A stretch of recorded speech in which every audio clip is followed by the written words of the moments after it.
Good evening, everyone. We're just going to wait a few minutes for everyone to join. Okay. Hello, and welcome to the first ever live broadcast of School of Port. My name is Rob Symington, a member of the fifth generation of Symingtons to work here in Porto and the Douro in the port trade. And tonight I'm very pleased to announce that I have a special guest joining me, Paul Symington, who also happens to be my father. So we'll be dialing him in a minute. I hope that the technology works. He's up in the Douro. First time he's done this before. First, I want to say a couple of words about School of Port. The idea for School of Port came from the fact that we have such a fantastic region, the Douro Valley. We have such an amazing product, port wine. It's a complex product. There are lots of styles, categories. There's lots to learn. There are so many fantastic stories to share. And the idea with School of Port was to create a designated place online where we could share these stories and teach wine lovers and wine professionals about our amazing wines and our region in a way separate from our brands and the accounts of the Instagram accounts of our port houses, where we're talking more about the products themselves, what the company is up to. So this is really a place for learning, discovery, and engaging with a community of wine lovers and port lovers around the world. So over the coming weeks, what you can expect from us on School of Port is a range of sessions like these, live Q&As with a range of experts from viticulture to winemaking throughout our process. Lots of exciting posts, photos and videos. And as a second phase, probably more likely once we get out of this coronavirus situation, hopefully, some more ambitious projects, some more ambitious video and content. So watch this space.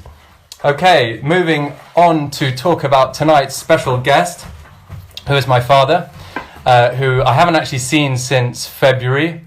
He went traveling just as everything started happening, and then he came back and went into isolation. So it'll be fun to speak to him online, sharing the conversation with you all. So Paul retired about 18 months ago, having done 40 years in Port and the Douro, working in our family wine company. He joined in 1979 and he retired in 2019. I say he retired, but in reality, he still seems to be working as hard as ever. My mum, his long-suffering wife, is very confused about this word retirement. Although the other day he was seen baking a cake in the kitchen, so things are shifting. And the objective with this conversation is really to hear what he has to say about what has changed in the Douro and in Port over the 40 years, well, over his lifetime, but over the 40 years that he worked in the port sector. So if anyone can ask him the tough questions, I can, because I've heard it all before and I'm his son. I can hopefully get away with it.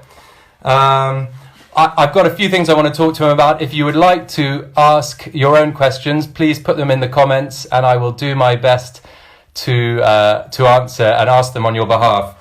So let's dial him in. Here we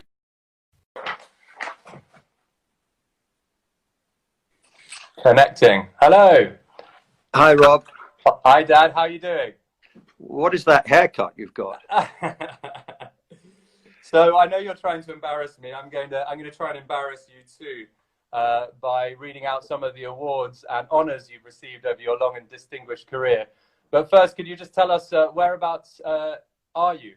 Well, I'm at my Quinta das Netas in the Douro, in the Pinyon Valley, right next door to Cavadinha. This is a place I love. I have about 40 hectares of vineyard here and a lot of, hillside with olive groves and pine woods.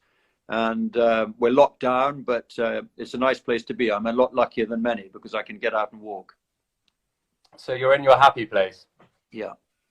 Well, I'm actually speaking to everyone and you from my home in Porto, in Miragaia. And funnily enough, it's about 100 meters away from where you were born, isn't it? It is. There was a little English hospital. It's now the private house of a wonderful Portuguese lawyer, one of the best ever in the north of Portugal. And yeah, I was born a few hundred meters away from where you are. And my father was born in the Dom Pedro Quinto, not very far away. And my grandfather, your great-grandfather, was born on the Avenida de Boa Vista. So all pretty close by and all pretty close to the Douro River. Yeah, absolutely.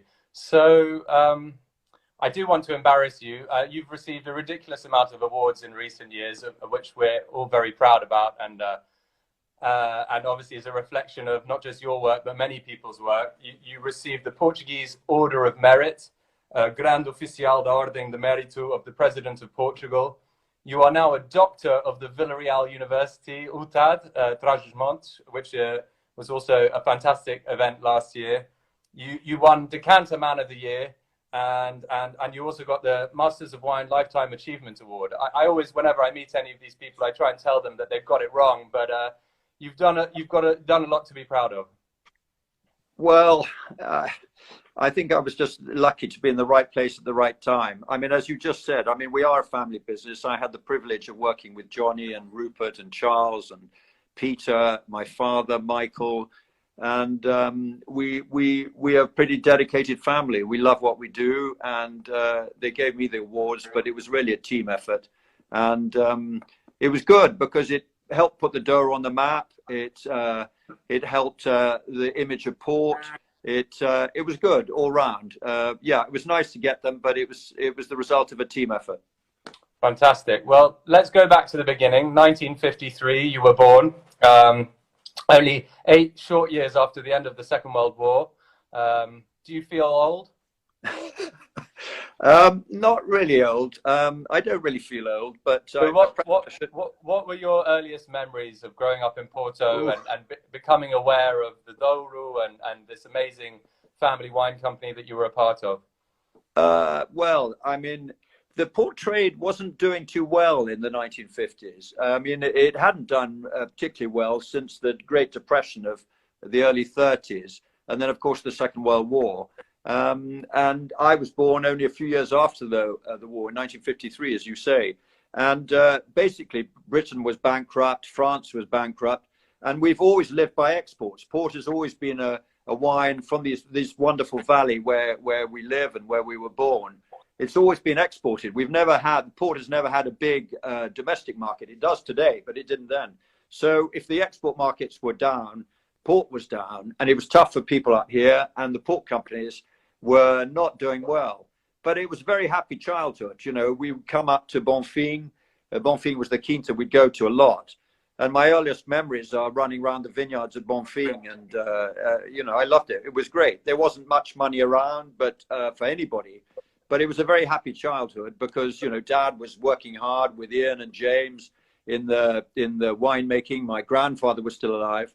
But it was very different times. A dirt road from Regua to Pinyon.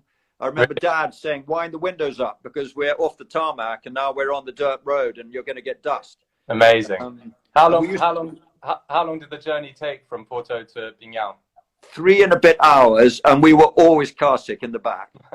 Always car sick. And do you remember the river before it was dammed? Yeah. Oh, yes. It was only dammed in the early 70s. I mean, we used to go down there to try and catch, you know, bits and pieces of fish and anything we could find down on the decks. But they were always, yeah, the river nearly dried up in the summer. It was quite spectacular, quite spectacular. So tell us a bit about what you think has changed over those years. I remember you saying that the 1963 vintage declaration was the year that paid for you to go to school in England.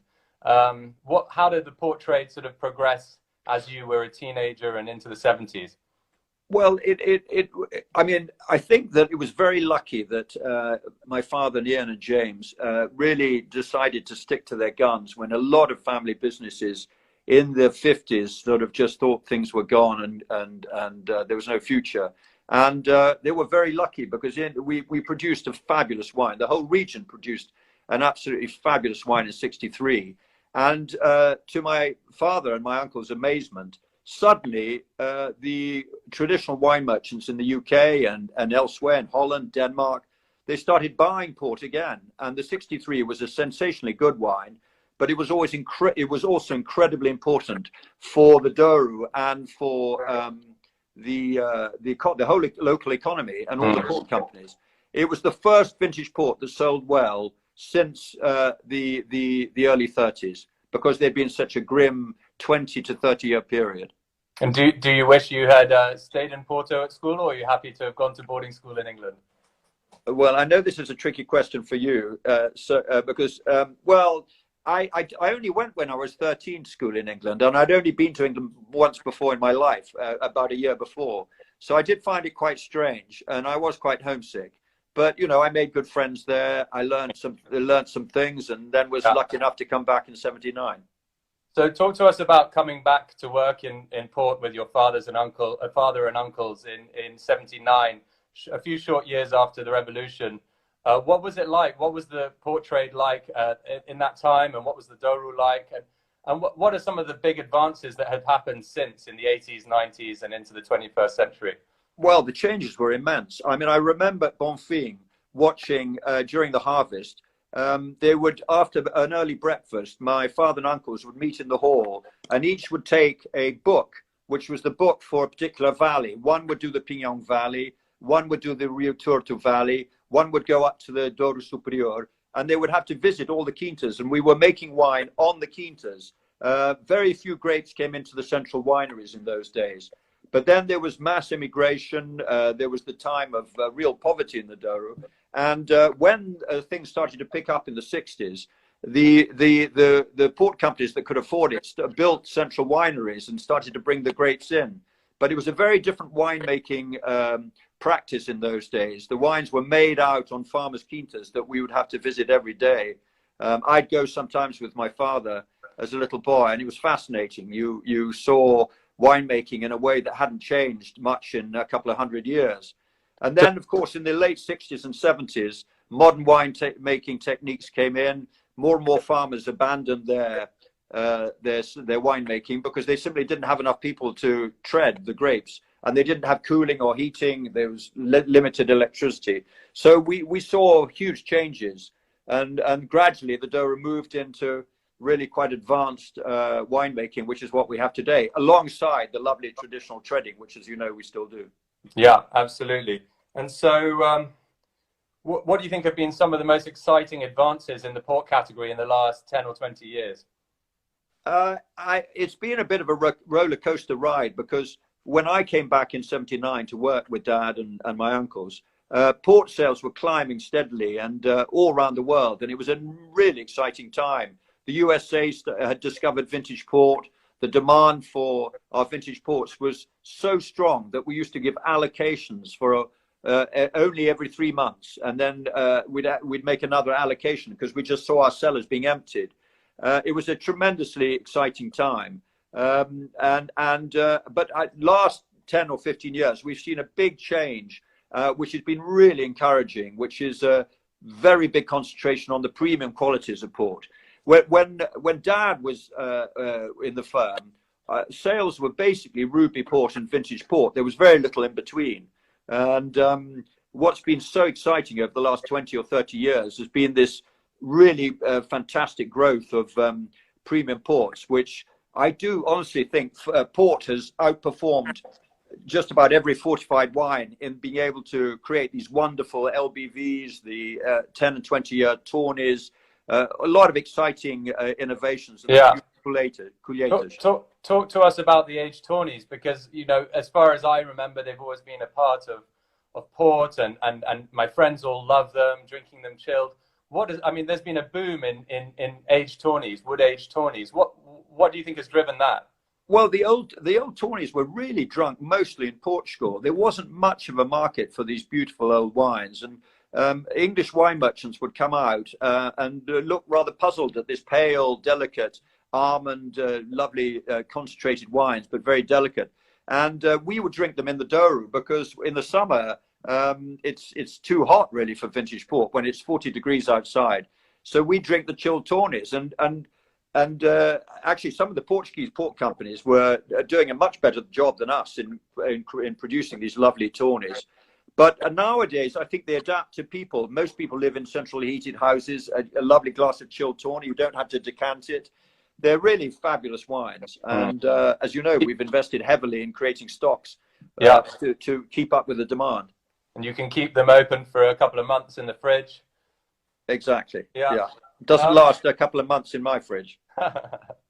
So in lockdown, absolutely not. So tell me, let's go back to talking about the Douro region. It's been, we've seen some fantastic advances in viticulture, in winemaking. I suppose you could call it a sort of professionalization of that whole, of the way we do things. What do you think are some of the big challenges now facing us in the valley? Well, I think it was a fantastic victory, the modernization of winemaking. I mean, I would just like to touch on that before I answer your question, because people used to come to the Douro to see ancient history, and ancient history is fascinating. But you could see winemaking in lagars, which was the way the Romans made wine. And I got a little bit bored with hearing people saying, "Oh, we love to come and see the sort of medieval way of making wine." It really was a little bit. I didn't like that much. So when my cousin Peter and Antonio Sorodio and Charles developed the automated treading lagars, it was a fantastic breakthrough. And very few people have these. So people talk about mechanical and they don't agree with it, but they don't have proper treading equipment. And we have proper treading equipment. And that was a fantastic advance in '98. And as you know, we have them now in 4 of our small specialist wineries. And now people come and they see from Australia, from California, and they see some of the best winemaking equipment in the world. And that I think is really great, alongside the fantastic traditional treading, which, as you know, we still do. Mm. So where are we today, and what are the challenges over the next decade? When you're lazing around in the Douro with your feet up, drinking chilled tawny, what is my generation going to have to worry about? How long am I going to have to put up with this lip from my son? Good job, I'm 100 kilometers away from you. The great thing about the Douro is it is so diverse. A region that's 100 kilometers long, with vineyards that are 120 meters high by the riverside, all the way up to here where I'm 450 meters. My grapes are picked 3.5 weeks after Bonfim is finished. So you have immense variety, and the growth of the Douro DOC wines has been phenomenal. The quality is getting better and better. And that works very well alongside the port production, ever more specialist, ever more premium. And we have challenges. We have the largest area of mountain vineyard on the globe. I've just come back from Australia, New Zealand, and I was in South Africa and California last year. I mean, my jaw is just on my chest when I see how easy their vineyards are to work. Of course, they have challenges, but this is steep, steep, steep. We have erosion problems. We have very low yields. We have hot summers. But what comes out of the vineyards is spectacular. And I think we need to change. And that change has not been completely made in people's mind. We're still got a hangover from the days of cheap labor that compensated for the low yields. But I think the mindset from most producers is now moving into the reality, which is we are a very special region with very unique characteristics, and we're never going to be ever again a region for producing cheap port or cheap Douro wine. That has to change. Talk to us about the emergence of Douro wines in the last, I suppose it's been 20 years. Obviously, there were pioneers before that. In the past, the grapes that weren't allowed to be used for port were essentially drunk by people, produced into wine that was drunk locally, and that there wasn't much of a market for it. I've heard you say before you believe that we have the potential to be one of the few wine regions on earth that can create 2 world-class wines, port and Douro DOC. There are some questions in the comments about, is Douro DOC a problem, a risk for the Douro? How do you see a positive future for that? No, I see Douro DOC as absolutely positive, and I do believe that there's very few foreign grape varieties planted up here. We're making sensational wines, us and other producers, using the indigenous grape varieties, old vines, but also wonderful young Touriga Franca, Touriga Nacional. We have something unique. People, I think, get bored of just drinking Cabernet Sauvignon, Merlot, the Bordeaux blends. And we have something unique with no foreign grape varieties. We don't need them. Our own are fantastic. The problem is that we have a very complex system of regulation that dates back to the 1930s, regulating port. And the table wine, red wine, white wines are very little regulated. And so you have 2 different markets for the same grapes, one regulated, one not. And that is causing a heavy distortion in the pricing of grapes, which is not only not fair, but also terribly dangerous for the future of Douro wines. Because the real cost of the Douro wines is something like 80 cents a kilo, and you can buy them at 30 cents a kilo. And in the medium to long term, we're teaching the world that you can buy these, drink these wonderful wines at the price of a cheap Chilean wine, and that is not sensible on any standard. And we're undermining our future. I'm confident, though, that the authorities and the reality and the logic of the situation is so strong that eventually changes will be made. I mean, I think it's something that from outside the region is quite complicated to understand. It's a heavily regulated market on one side for port, and then a free market on the other for Douro DOC grapes. We probably need a live broadcast just on that issue, probably with a whiteboard to get into that. But so I just want to talk a bit more about the future of the Douro, and an issue that I know that both of us are very concerned about is climate change. What are your thoughts on that? How are we going to cope, and how do you see the future there? Well, on the positive side, we have altitude. There's quite a lot of vineyard, and it's quite clear that over the last 10 or 15 years, grapes up around here, where I am in Provincians and Casal de Loivres and places that are high, the grapes in the last few years have been rising in pricing because more and more winemakers want to go and find grapes from higher up because it's cooler, more acidity, more freshness. So we have the big advantage of altitude. We also have grape varieties which are incredibly resistant to heat. You know, I know now they're looking at Touriga Nacional. It's just become an authorized grape variety in Bordeaux because of climate change. In California and Australia, they're quite interested in Touriga Nacional, and quite a lot of producers. So we have excellent grape varieties, well adapted to heat. We've got the advantage of height and altitude, but the threats from climate change are extremely real. 28th of May, 2018, I lost half my crop right here from a hailstorm. And those unpredictable storms have become more frequent and more unpredictable. So climate change is a really terrible thing, and we really need to do our best to tackle them but it's the same for every region. And the Douro is very resilient. The people here are very resilient and tough and adaptable, and our vines are too. So I'm sure we'll find a way through, but it needs to be front of mind for all of us. Yeah, I agree. I mean, I was teasing you about drinking Tawny Port in your slippers while we're working, but I'm not drinking vintage. I'm drinking vintage port. Very good. I was so excited to get on the live with you that I left my port in the kitchen, so I'll have to go and get it afterwards. I got Cavadinha 04, and it tastes delicious. Very good. So produced about 400 meters away from where you're sitting. Exactly.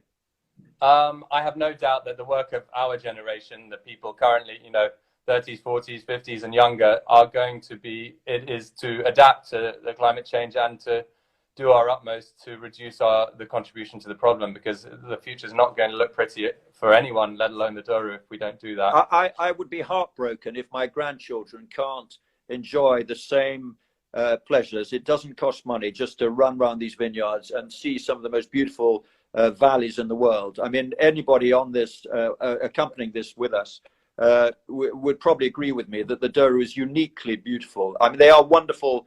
Most vineyard areas are very beautiful, from New Zealand to California, but there's very few with the wild beauty of the Douro. And if that were to change because of climate change, it would be really a terrible thing. And let's hope that doesn't happen. Well, we've got a lot of work to do. So we've had some fantastic questions in the comments. I've been trying to keep up with them. I think we actually need to do a round 2 of this just to answer some of the questions and the topics that were brought up. But a couple of quick ones. What is your favorite quinta other than the one you're at right now? Dear, I think it would have to be Malvirus for its lovely situation up on that ridge. Very few, only the tiny village of Tua just upstream. The quietness at night. Malvirus is a fabulous quinta, and difficult to get to. We go up by boat, as you know, quite a lot. Malvedas is a fantastic quinta, but my heart's really here at Nertas with my. But I can just see the top of Malvedas from the top of my vineyard, nice. so not too far away. If you could only drink one port for the rest of your life, which one would it be? Douro 45. Why? My uncle, who lives in Lisbon, my father's only brother, he had his birthday in January, and I drove down with Janie to Regnolas, where he lives, and he surprised me. He said, "I've opened." He can't see very much, and his son Nick had come from Yorkshire. Nick, who'd been born in Porto, my first cousin, and they'd opened secretly their last bottle of Douro 45. And my guardian angel was on my shoulder because I actually identified it as Douro 45. And it was one of the most beautiful wines I've ever drunk in my life. And Dad had a few bottles of Douro 45, so that's why I recognized it. That would have to be the bottle that I would like to have if it was my last bottle. Well, no, this is something you have to drink for the rest of your life. Unfortunately, I don't think there's enough of it left for you to do that. No. Charles Hamby has a question. I was born in 1950 and I have 3 bottles of 2017 Stone Terraces. My dilemma is, do I let my sons enjoy them when I'm gone, or do I drink one early? Would it be a waste to open a bottle in the next 10 years? No, I mean, I don't think it would. I mean, I think that wine needs, if you can give it about 12 or 15 years, you'll do it a favor because it will just get better. That lovely softness and beautiful velvety purity that comes from bottle aging are no shortcuts. But it's not a crime to drink it when it's 15 years old. I mean, I'm drinking this 04 Cavadinha. It's not Stone Terraces, admittedly, but it's 16 years old and it's still dark and rich and beautiful. Yeah. So yeah, I would definitely drink a bottle and not leave it all to his children. So final question, because this has been so much fun. We're already at the half-hour mark. From Miguel Poch, who joined Symington Family Estates when in the year I was born. And now I work side by side with him, which is quite fun. And Miguel said, in your 40-year career, which was your proudest moment? Oh, Lord. I think probably the proudest moment was when the Wine Spectator gave one of our ports #1 wine of the year. There are a lot of excellent magazines in Portugal, Grandes Escolhas, Revista de Vinhos, there's Decanter in the UK, but there's one magazine that really shifts the market in terms of fine wine. And when the Wine Spectator gave Douro 11 the #1 best wine in the world on its elite 100 best wines, and Cruzea was #3, and actually our friends up at Valmian were #4. So it was a sensational thing for the Douro. It was a sensational thing for my cousin Charles as the winemaker of the 100% for the Douro 11, and jointly with Bruno Prats for the Cruzea 11. I think that was a pretty proud moment. There've been a lot. There've been a lot that made me really helped. I think that was pretty spectacular. Helped put the Douro on the map. Well, thank you so much for sharing a bit of your evening with me and everyone else. There have been a few questions of where are the dogs? We want the dogs in next time. But that's because the people watching don't know how unbelievably badly behaved your dogs are.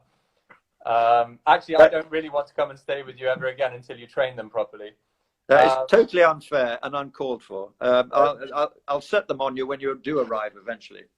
I'm sorry I don't have a glass to cheers you with. It's in the fridge, chilling. It's a 10-year-old tawny. Thanks very much, Dad. Thanks for helping us break our School of Port duck. And we might let you back on another time, depending on how you behave. Well, as long as you don't have that haircut, I will come on. Okay, bye, everyone.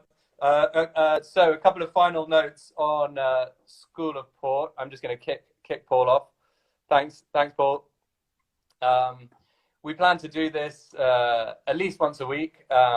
So please send us messages. Let us know what kind of topics you'd like us to talk about, who you'd like to hear from, and watch this space, follow the account for plenty more news, discovery, interesting insights, and teaching, learning about Port and the Douro. Thanks for watching. Have a great evening. Bye, everyone.